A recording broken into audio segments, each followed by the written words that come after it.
Bismillahirrahmanirrahim. Assalamualaikum warahmatullahi wabarakatuh. Alhamdulillahi wa kafa. Wassalatu wassalamu ala nabiyil mustafa alladhi la yantiqu anil hawa in huwa illa wahyun yuha. Wa ala alihi ahli sidqi wal wafa, amma ba'd.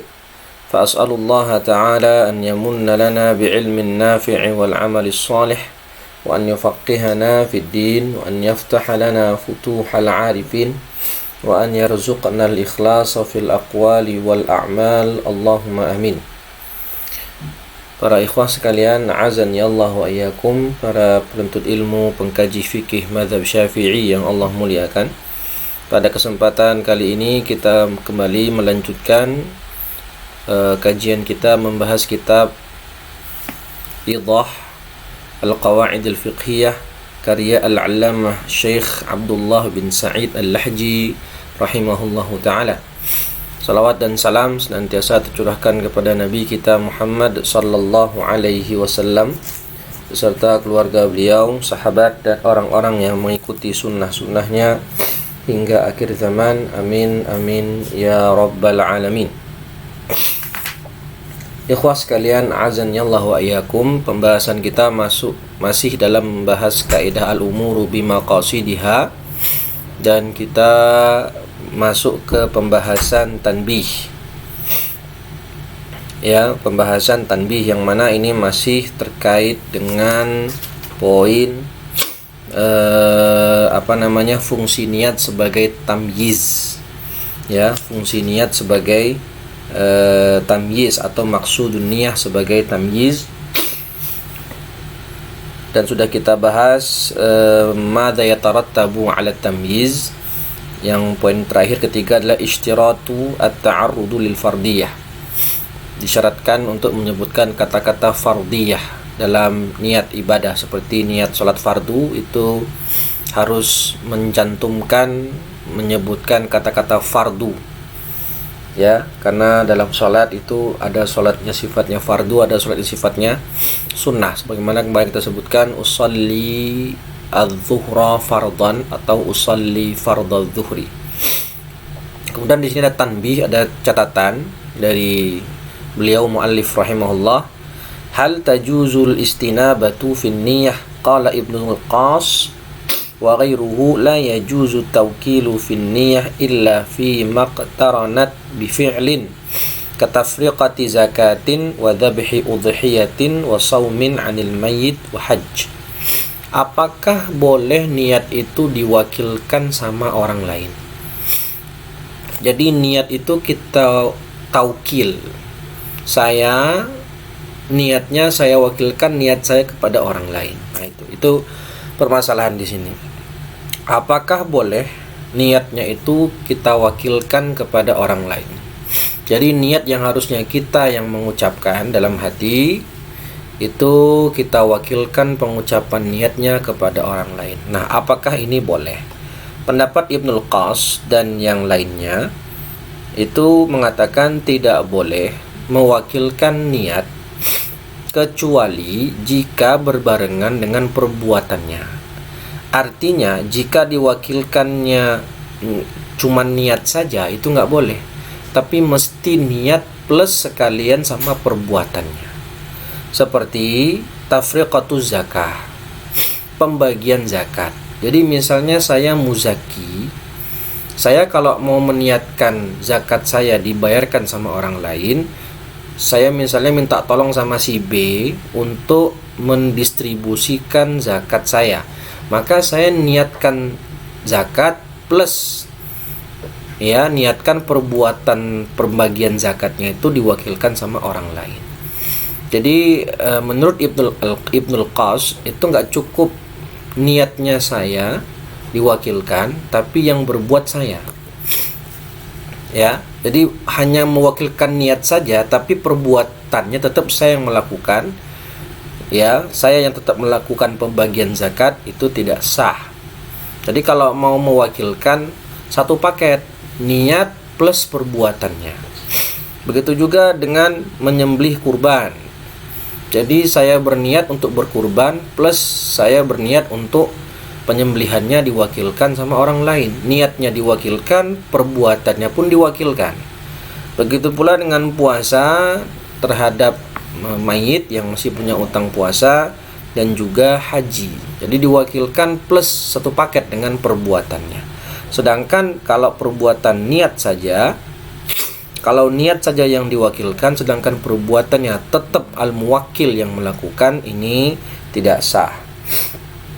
Ya, aslinya itu ada 3 at-tawqil fin niyah, itu dalam syarah, ya, dalam kitab syarah idah ini. Nah, itu karya Al-Mawahibul Aliyah Hasyiyah Idahil Qawaidil Fiqhiyah, karya Syekh Sa'id bin Idah bin Salim Al-Jabiri. Beliau menyebutkan bahwasannya at-tawqil fin niyah ada 3 jenis. Yang pertama, an yuwakkila fil fi'li ma'an niyah. Ini yang disebutkan tadi oleh Ibnul Qaus. Jadi niatnya diwakilkan plus perbuatannya sekaligus. Seperti tadi perwakilan untuk mewakilkan bayar zakat, pembagian zakat, ya, seperti pembagian zakat, tafriqatuz zakah. Yang kedua, an yuwakkila fil fi'li wahdahu, hanya mewakilkan perbuatannya saja,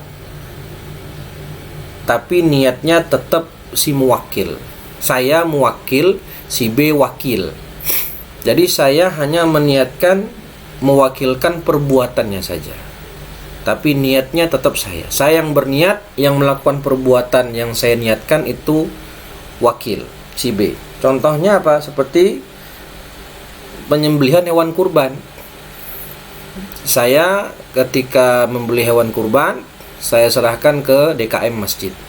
Ketika hari penyembelihan, saya berniat untuk menyembelih dalam hati, oke, tapi yang menyembelih adalah DKM masjid.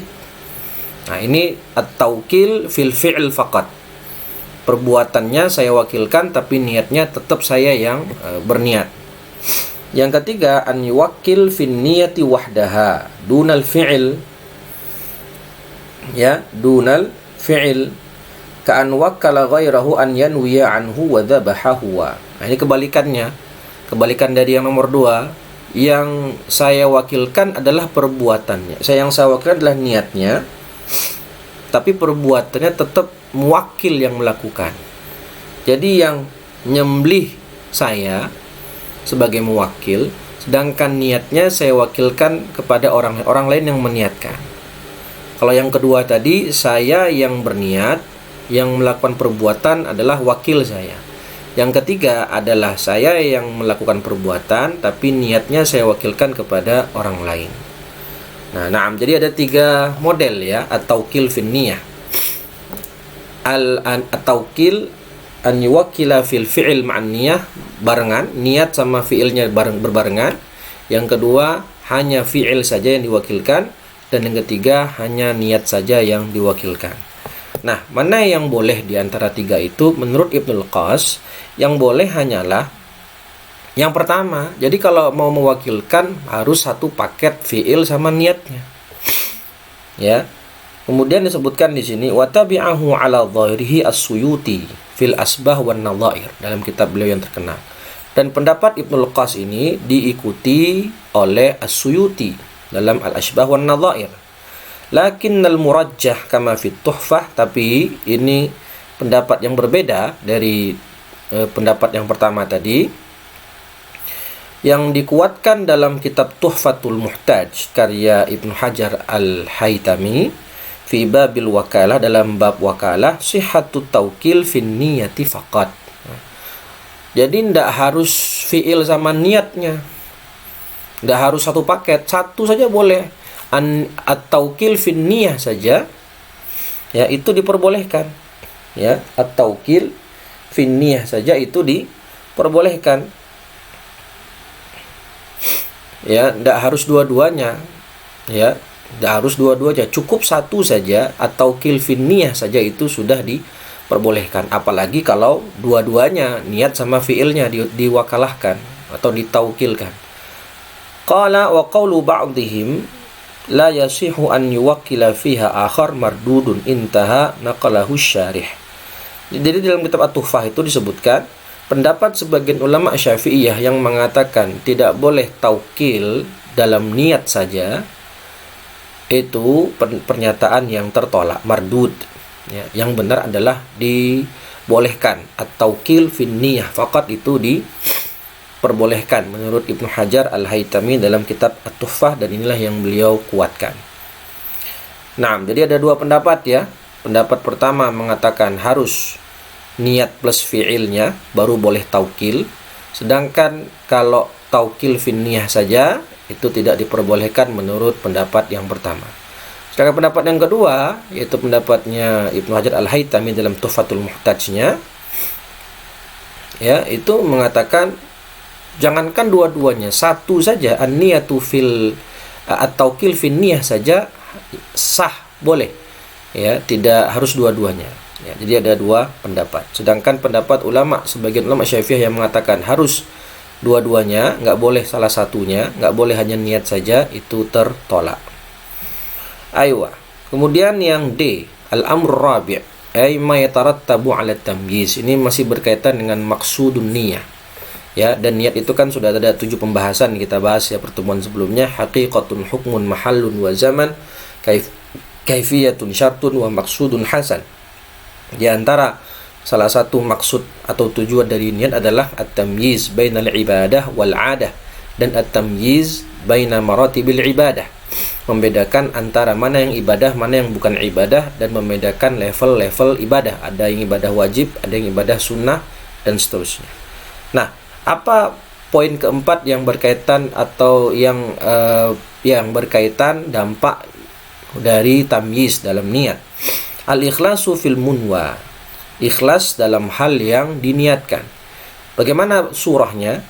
Bi an yufridal amala lillahi ta'ala wa yukhlisu minasyawaibi wa hududhin nafsi fala yasihu bitasyriki baina kaunihi lillahi ta'ala wa kaunihi li'adatin aw ghairiha. Yaitu masalah ikhlas dalam hal yang kita niatkan. Ya, dengan kita meniatkan perbuatan ini hanya semata-mata lillahi ta'ala, hanya semata-mata untuk Allah subhanahu wa ta'ala. Ya, karena memang kita diciptakan untuk beribadah, maka ibadah kita betul-betul kita murnikan niat kita ini ikhlas kepada Allah ta'ala. Wa ma umiru illa liya'budullaha mukhlishina lahuddin. Dan dibersihkan, yukhlis, membersihkan niat kita itu dari kotoran-kotoran dan keinginan-keinginan hawa nafsu kita. Asyawaib itu adalah asyawaibud dunyawiyah minar riya was sum'ah wa talabid dunya wal jah, yaitu niat untuk mendapatkan perkara dunia. Ya, salat supaya dibilang alim, ngaji supaya dibilang qari, sedekah supaya dibilang dermawan, ikut jihad supaya dibilang pahlawan, dan hal-hal yang merusak lainnya dalam kemurnian niat lillahi ta'ala itu.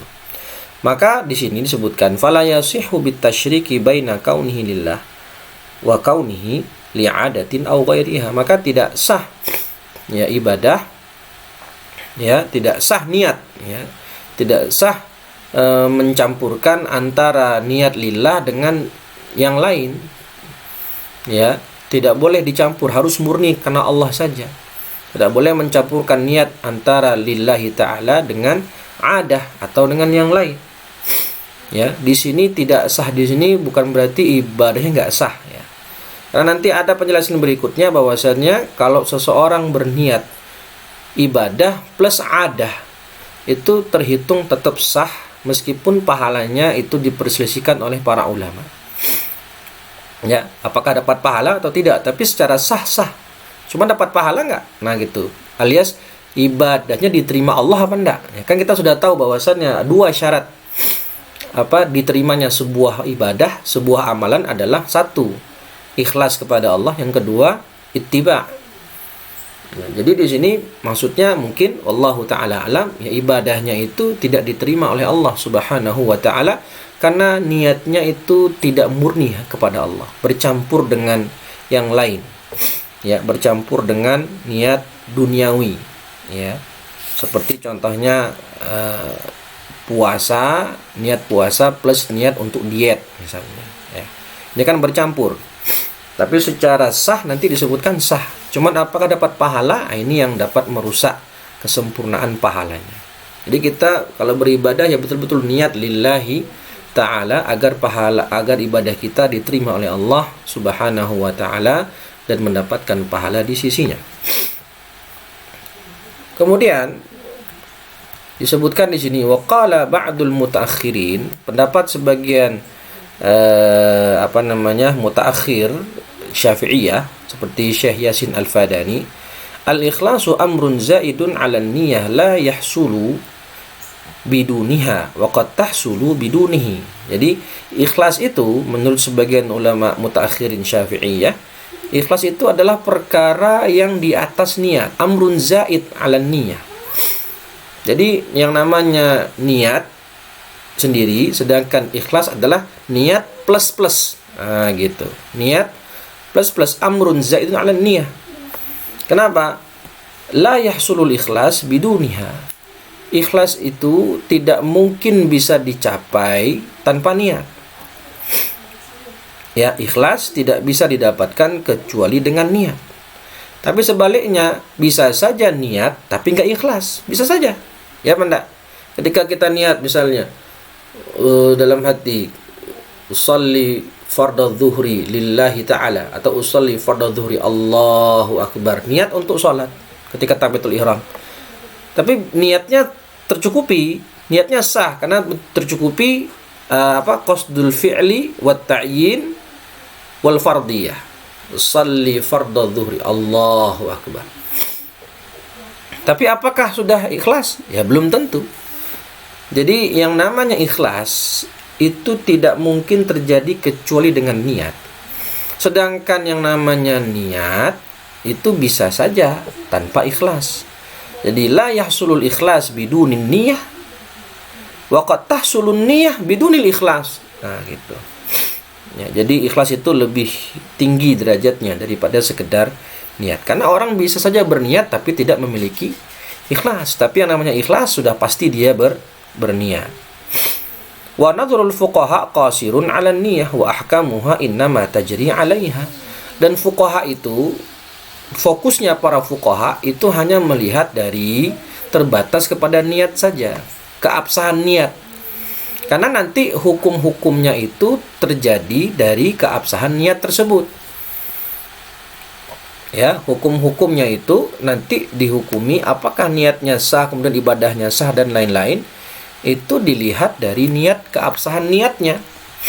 Wa ahkamuhum innama tajri 'alaiha ay 'alan niyah. Kalau niatnya tidak sah, ya maka ibadahnya tidak sah dan seterusnya begitu. Ya. Wa ammal ikhlas fa amruhu ila Allah. Sedangkan ikhlas ini perkara batin, perkara yang tidak tampak, yang hanya Allah yang tahu. Kita nggak bisa menilai dari zahir perbuatan seseorang apakah dia ikhlas atau tidak. Kita nggak bisa menilai. Bisa saja zahirnya itu kelihatan ikhlas, tapi mungkin riya. Ada riyanya. Atau kebalikannya, secara zahir dia ingin pamer, tapi sejujurnya hatinya ikhlas lillahi ta'ala. Bisa saja, kita nggak tahu. Karena perkara ikhlas itu amruhu ilallah, urusannya dengan Allah nanti. Dan Allah yang paling tahu apakah kita beramal secara ikhlas lillahi ta'ala atau pengen riya, sum'ah, pamer, dan lain-lain. Wa min thamma sahhahu 'adama wujubil idhafah ila Allah Ta'ala fi jami'il ibadat. Oleh karena itu para ulama, para fuqaha tetap mensahkan niat meskipun tidak menyebutkan kata-kata lillahi ta'ala dalam setiap ibadah. Makanya dalam sholat saja contohnya, atau dalam wudu misalnya, dalam wudu fardu itu kan ulama Syafi'iyah mengatakan cukup di antara salah satunya adalah niatnya nawaitu raf'al hadath atau nawaitu fardal wudu. Tidak perlu menambahkan lillahi ta'ala, tidak perlu, tidak wajib.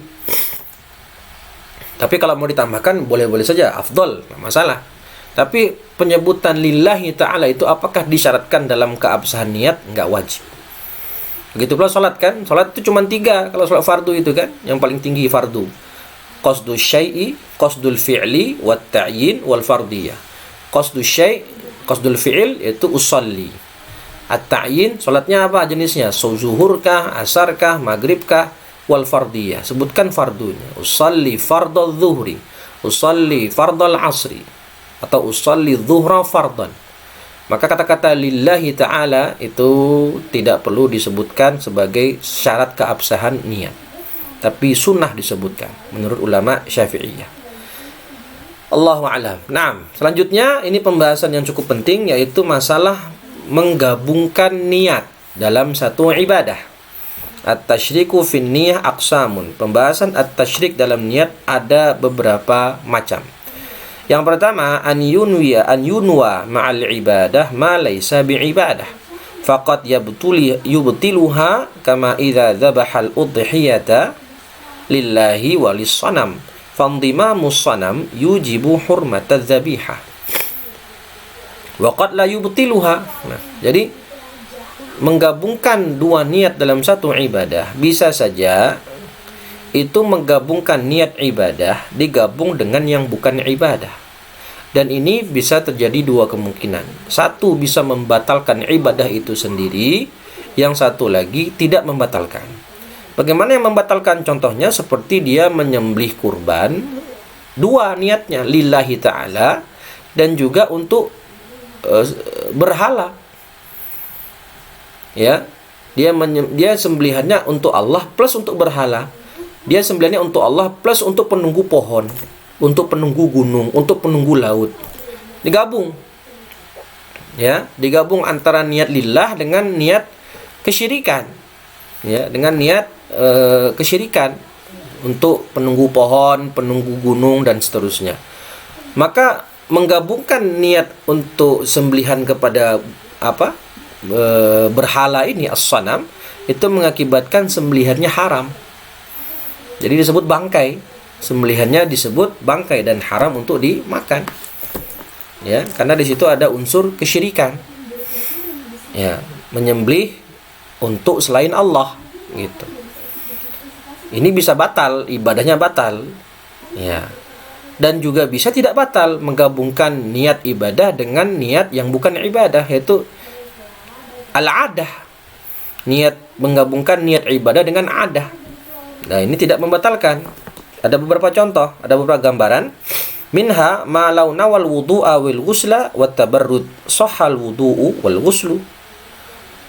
Wa minha law nawas shauma wal himyata aw at-tadawi sahha shaumuhu. Wa minha law nawas salata wa daf'a gharimihi sahhat salatuhu. Nah, ini tiga ini. Pertama, niat wudu atau niat mandi plus niatnya untuk menyegarkan badan, tabarrud.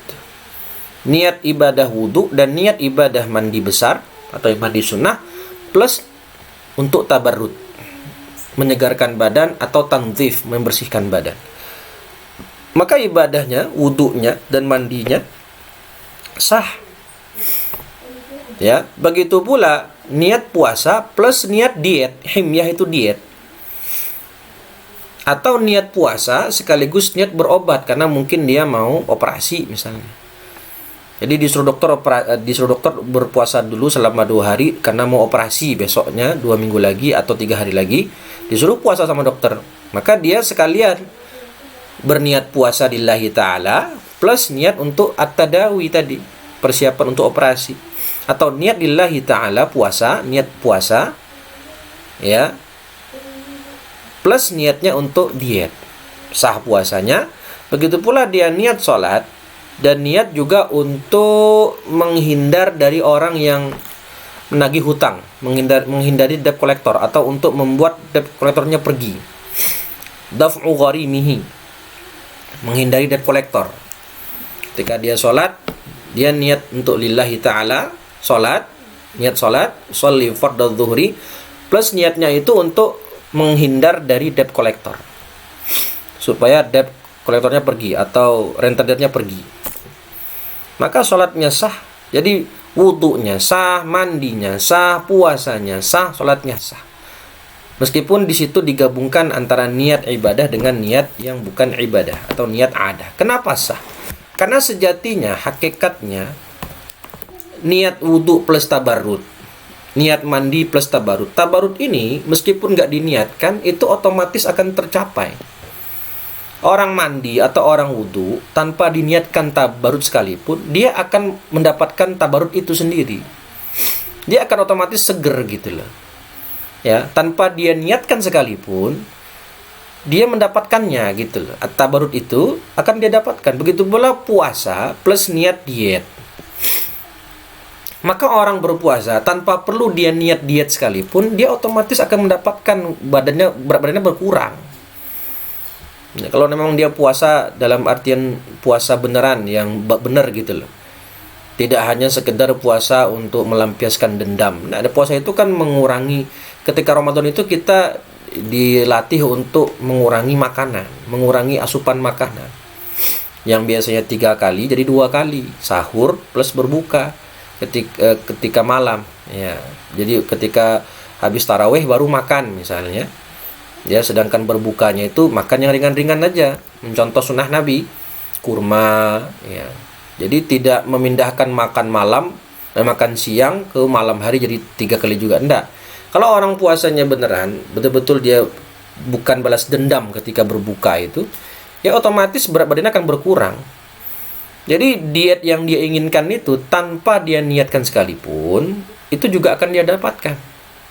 Begitu pula tadawi tadi, tanpa dia niatkan sekalipun, dia tetap sukses menjalankan perintah dokter untuk berpuasa karena mau operasi. Begitu pula orang yang sholat, niatnya niat ibadah sholat plus niat untuk menghindari rentenir, itu pun secara alamiah juga akan terhindar. Jadi tanpa diniatkan sekalipun akan didapatkan. Maka di sini ulama mengatakan sah ibadahnya. Ya, tidak merusak keikhlasannya, tidak merusak at-tasyrik, ya, tidak merusak lam yaj'al qasduhu tasyrikan wa tarkan lil ikhlas. Nah, dikatakan di sini li'anna tabarrud hasilun sawa'an qasduhu aw qasadahu amla. Li'anna tabarruda hasilun sawa'un qasadahu amla. Falam yaj'al qasduhu tasyrikan wa tarkan lil ikhlas. Itu tadi saya baca penjelasan syarahnya dari kitab Al-Mawahibu Al-Aliyah Hasyiah Idah Al-Qawaid Fiqhiyah karya Syekh Said Al-Jabiri. Jadi niatnya ibadah tadi plus untuk adah, diet atau tabarrud atau tanadzuf itu tidak merusak keikhlasan, tidak meninggalkan keikhlasan, tidak. Ya, tidak meninggalkan, tidak dijadikan lam yaj'al qasduhu tasyrikan wa tarkan lil ikhlas, tidak membuat itu meninggalkan keikhlasan atau merusak ibadahnya, tidak. Tetap sah ibadahnya. Nah, bagaimanapun hal-hal tadi kita sebutkan bisa didapatkan meskipun tanpa diniatkan. Wa minha ma law nawat tawafa wa mulazamata gharimihi aw as-sa'ya khalfahu. Sahha tawafuhu idza afradahu bi niyatin wa la yansahibu hukmun niyyah fi asli nusuk alaihi liwujudis sarif wa huwa qasdu mulazamatil gharim. Nah, di sini ada sedikit catatan sebenarnya. Kalau orang niat tawaf sekaligus niat untuk mengikuti orang yang dia hutangi, mulazamatu gharimihi, ya, atau dia membuntuti orang yang dia hutangi. Jadi saya ngasih hutang kepada B, kepada Bapak B. Saya tawaf, kemudian ketika saya tawaf melihat ada Bapak B ikut tawaf di depan saya. Saya ingat, wah Bapak B ini janji mau bayar utang tapi nggak bayar-bayar. Nah, saya buntutin. Jadi ketika saya tawaf, saya sekaligus niat untuk ngikutin Bapak B karena saya mau nagih hutang sama dia. Gitu. Atau ketika saya sa'i, saya lihat ada Bapak B di depan, ya saya buntutin dia di belakang karena saya selain mau sa'i sekaligus saya mau deketin, memantau atau membututin Bapak B karena saya mau nagih utang nanti setelah selesai sa'i, misalnya begitu. Nah, bagaimana status tawafnya? Sah tawafnya kalau dia meniatkan lagi secara khusus ketika tawaf dia niat tawaf. Dan tidak sah niat di awal nusuk. Jadi sebenarnya hukum asalnya setiap ibadah itu cukup niatnya itu di awal, maka itu nanti rukun-rukunnya, sunah-sunahnya sudah tidak perlu dia niatkan lagi. Ya, asalnya rukun-rukun dan wajib haji seperti tawaf, sa'i itu cukup niatnya saat awal haji. Nawaitul hajja lillahi ta'ala, nawaitul umrah lillahi ta'ala. Misalnya, ya sejak di awal, kayak kita sholat dulu. Kita sholat kan niat di awal saja, sholatnya. Di awal sholat, usalli fardhu dhuhri, Allahu akbar. Maka ketika kita ruku, ketika kita i'tidal, sujud, kita gak perlu meniatkan khusus untuk ruku lagi, gak perlu. Gak perlu kita meniatkan khusus untuk sujud, untuk i'tidal, gak perlu. Untuk tasyahud, untuk kunut, gak perlu. Jadi sejak awal niat itu sudah mencukupi mengcover semua perbuatan sholat kita dari awal hingga akhir. Tidak perlu meniatkan lagi sendiri-sendiri untuk setiap gerakan. Begitu pun dalam haji. Haji itu niatnya ketika ihram itu ya niat di awal. Nawaitul hajja atau nawaitul umrah. Ya, maka setelah itu cukup niat yang pertama tadi mengcover semua perbuatan umrah kita atau mengcover semua perbuatan haji kita. Nah, itu hukum asalnya begitu. Tapi di sini karena dia menggabungkan niat tawafnya dengan niat untuk mengikuti orang yang dia hutangi, maka harus ketika dia tawaf dia harus meniatkan ulang secara bersendirian khusus untuk tawafnya itu. Aku berniat untuk tawaf. Nah, kenapa harus diulang lagi niatnya secara khusus untuk tawafnya ini? Disendirikan niat tawafnya selain niat yang pertama dia niatkan lagi ketika tawaf beneran, karena ada sharif di situ. Ada yang memalingkan niat tawafnya. Karena kan tawaf itu harusnya dia, kalau kita baca dalam kitab Syafi'iyah, di antara syarat sah tawaf tidak boleh ada sharif. Dia ketika tawaf ya betul-betul niatnya tawaf mengelilingi Ka'bah. Atau ketika sa'i ya niatnya sa'i. Bukan tawaf itu niatnya tawaf plus ada pemaling niat, yaitu mengejar orang yang dia hutangi, membututi orang yang dia hutangi. Wa huwa qasdu mulazamatul gharim. Tapi wallahu alam, yang mu'tamad itu ya wallahu taala alam ya. Bagaimana kita lihat dalam kitab fikih, kalau niat tawafnya tidak lagi untuk tawaf, tapi niatnya untuk mengejar atau untuk menyusul orang yang kita hutangi atau menyusul seseorang untuk kita ajak ngobrol. Misalnya kita lagi tawaf, lihat itu teman saya kayaknya tuh udah lama nggak ketemu. Dia kejar temannya itu supaya bisa sebelahan ngobrol. Ini juga sharif, memalingkan niat tawafnya. Maka sebenarnya tawafnya tidak sah karena ada pemaling niat yang awalnya niat tawaf mengelilingi Ka'bah, tapi malah menjadi niat untuk mengejar temannya yang udah lama dia nggak jumpa. Ayo. Yang wa minha idza qara'a fi shalah ayatan wa qasada bihal qira'ah wa tafhim fa innaha la tabtulu as-shalah. Dia niat tawaf. Dia niat baca ayat dalam salat, tapi double niatnya, membaca Quran, membaca ayat itu qira'ah plus tafhim, memberitahu orang yang ada di dekatnya. Seperti ketika lagi sholat ada yang ngetok pintu, tok tok tok gitu. Kan nggak mungkin dia bilang silakan masuk gitu, nggak mungkin, batal sholatnya. Karena nggak boleh kalam dalam sholat. Tapi ketika ada yang ngetok, dia pengen ngasih tahu si tamunya itu untuk masuk. Dia baca ayat udkhuluha bisalamin aminin, Al-Hajr ayat 46. Dia baca ayat Quran tapi ngasih isyarat kalau si tamu itu suruh masuk. Baca ayat udkhuluha bisalamin aminin. Supaya nyuruh tamu itu masuk. Tapi dia niatnya double, qiraah plus tafhim. Ya, atau nyuruh, ada orang ngomong, dia lagi sholat tuh ngomong, ini bukunya saya bawa dulu ya. Lagi sholat nih.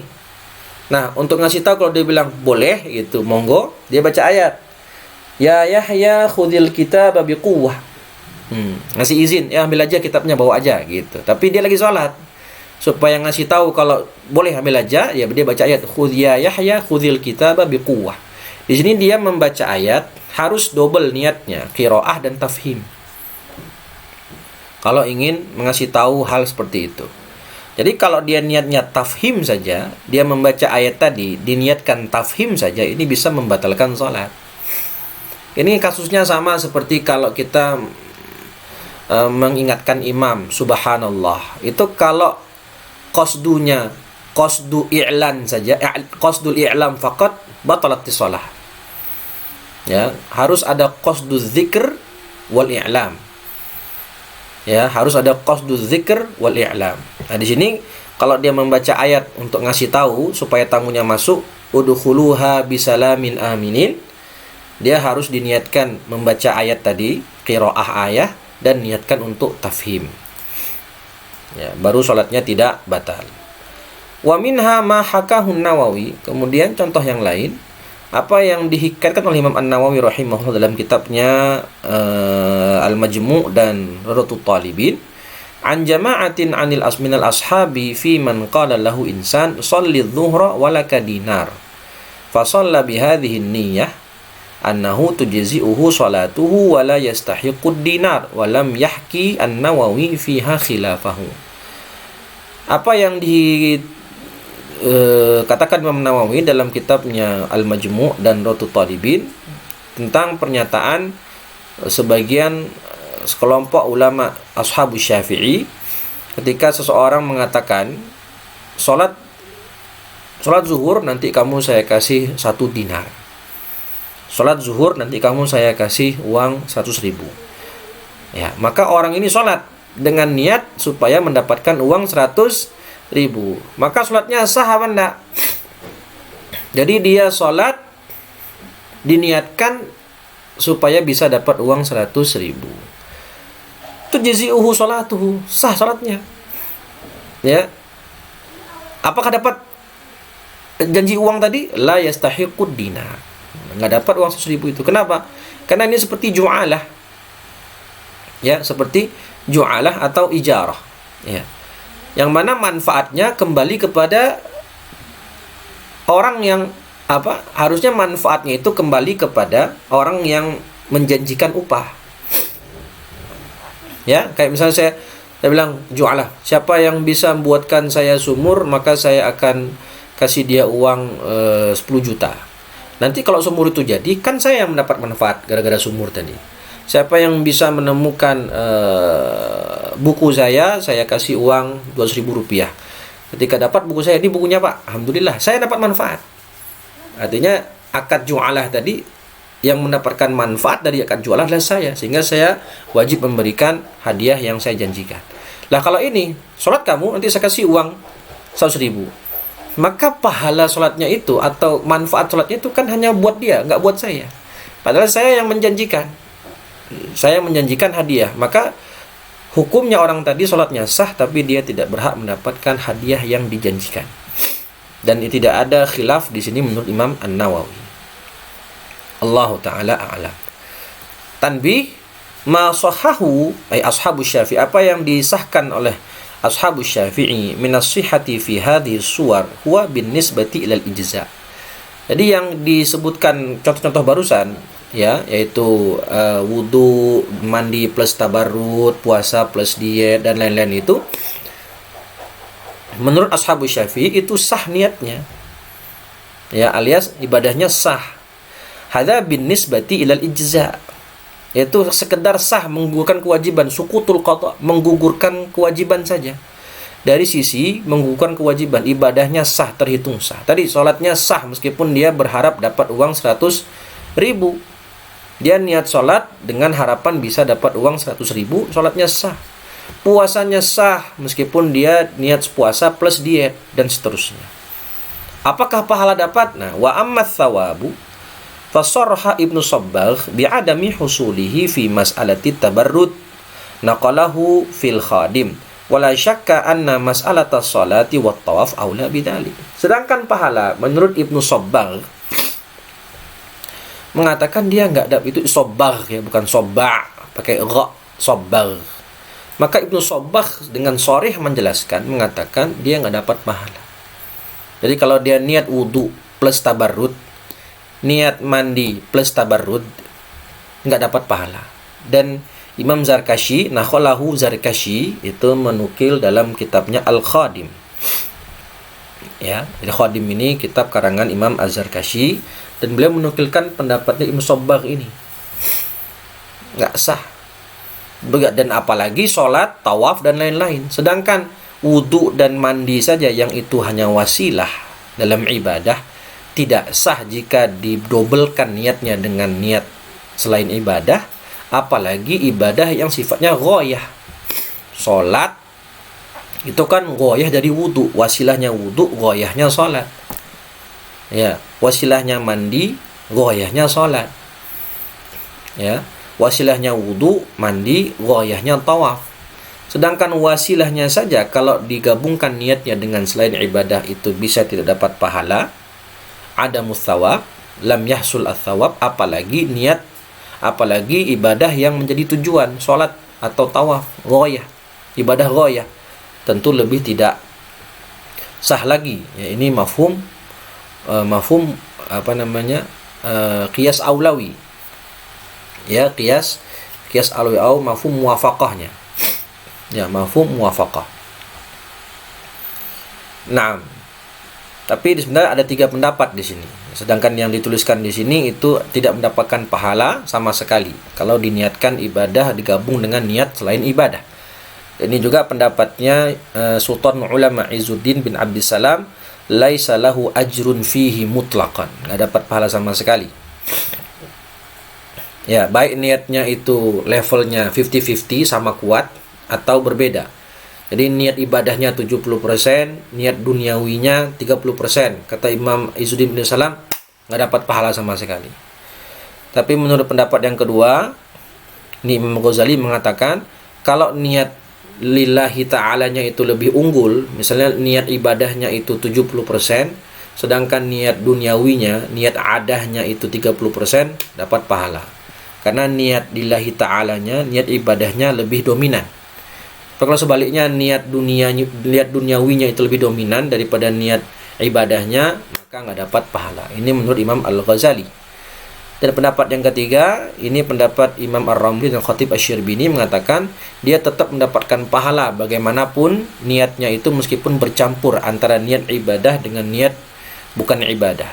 Tergantung berapa persen niatnya. Kalau tadi niat ibadahnya cuma 30%, niat duniawinya itu 70%, ya dia tetap mendapatkan pahala sebesar 30% dari niat ibadahnya.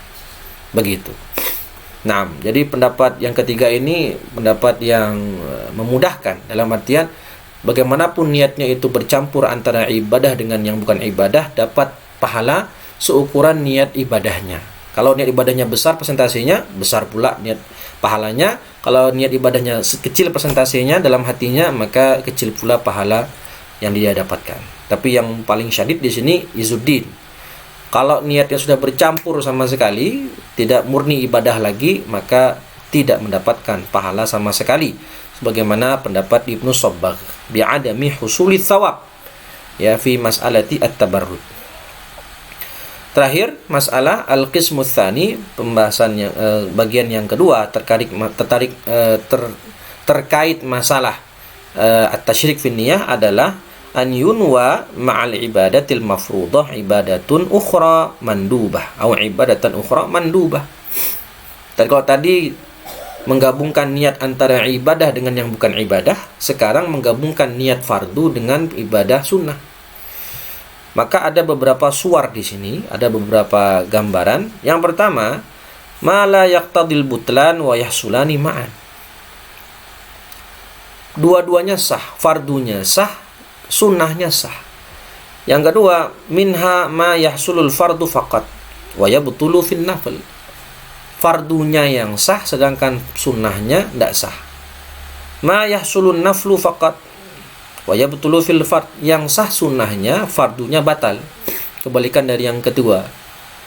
Ya, yang keempat, ma yaqtadil butlan fil kul.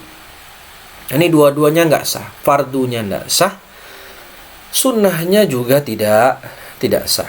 Jadi masalah yang kedua ini menggabungkan niat satu ibadah, niatnya dua. Niat ibadah fardu digabungkan dengan niat ibadah sunnah. Ada 4 kemungkinan. Yang pertama, dua-duanya sah. Yang kedua, hanya fardunya yang sah. Yang ketiga, hanya sunnahnya yang sah. Yang keempat, dua-duanya tidak sah. Ya, bagaimana penjelasannya? Insya Allah akan kita bahas di pertemuan selanjutnya. Faminal awal, kita akan bahas di pertemuan selanjutnya insyaallahu ta'ala. Demikian dari saya, semoga bermanfaat. Kurang lebihnya mohon maaf. Kita tutup dengan bacaan hamdalah dan doa kafaratul majlis. Alhamdulillahirabbil alamin, subhanakallahumma wa bihamdika asyhadu an la ilaha illa anta astaghfiruka wa atubu ilaik. Assalamualaikum warahmatullahi wabarakatuh.